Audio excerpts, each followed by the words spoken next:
So in this video, let's take a look at how you can zoom YouTube video on the iPad. If you are new on this channel, most definitely subscribe so you don't miss tutorials like this one. Now, essentially, you can go to your YouTube app like that, and just usually when you can see a video like this, you should be able to just pinch in on the screen, like on the actual video, to zoom it in.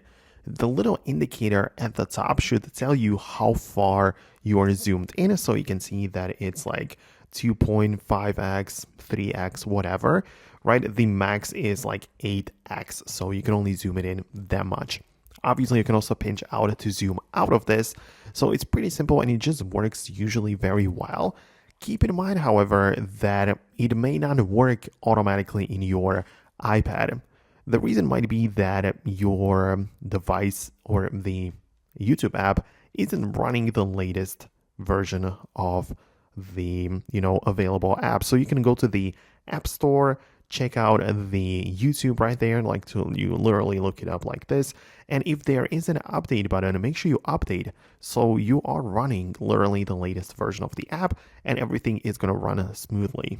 So that would be about it from me. Let me know in the comments below if you managed to find it and make it work. Thanks a lot for watching, and I'll talk to you later in the next tutorials.